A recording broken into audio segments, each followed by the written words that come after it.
Հստակորեն արձանագրվեց, որ Քոչարյանի, Կարապետյանի և Ծառուկյանի ղեկավարած ուժերը որդեգրել են Հայաստանի և Ադրբեջանի միջև հաստատված Ermənistanın baş naziri Nikol Paşinyan müharibə çağırışı edənlərlə bağlı xalqına müraciət edib. O, Facebook səhifəsi üzərindən etdiyi müraciətində bildirib ki, Robert Köçəryan, Karen Karapetyan və Qaqik Sarıksyan tərəfindən idarə olunan qüvvələr Ermənistan və Azərbaycan arasında əldə edilmiş sülhün yenidən nəzərdən keçirilməsi siyasətini qəbul ediblər. Bu isə onların müharibənin qapılarını açmaq yoluna getdiyini göstərir.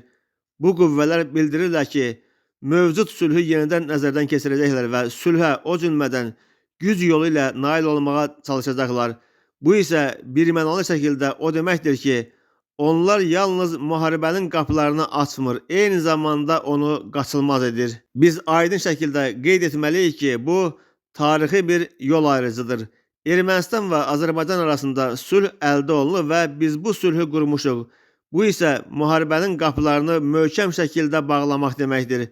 Mənim qeyd etdiyim qüvvələr isə indi bu qapını açmağa çalışır və bu Ermənistanın təhlükəsizliyi üçün taleyüklü bir təhdiddir. Onlar dırnaqarası təminatçılardan danışırlar.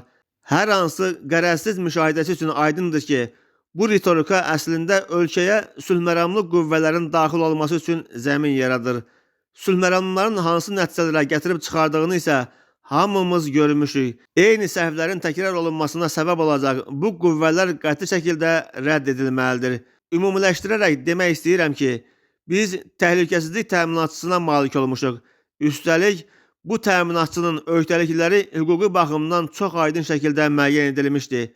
Lakin bu mexanizm işləmədi və tarix o cümlədən erməni xalqının tarixi bunu açıq şəkildə göstərir. Ermənistan və Azərbaycan arasında sülh yalnız ona görə mümkün oldu ki, biz ümidlərimizi təminatçıya deyil, özümüzə bağladıq. Bunu özümüz həll etməli olduğumuz məsələ kimi qəbul etdik. Əksinə, düşüncəmiz təminatçıya yönəldikcə, yəni hansısa təminatçının problemləri həll edəcəyinə inandıqda, bu hər dəfə eskalasiyaya, gərginliyə, müharibəyə və itkilərə gətirib çıxardı. Ermənistan və Azərbaycan arasında sülh ağır itkilər bahasına əldə olunub.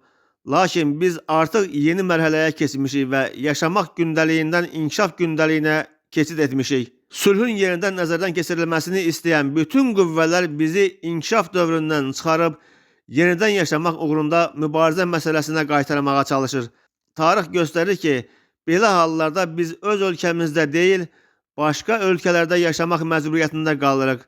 Məhz buna görə sülhün yenidən nəzərdən keçirilməsi ideyasını irəli sürənlər əslində xarici ölkələrin emisarlarıdır deyə Paşinyan müraciətində qeyd edib.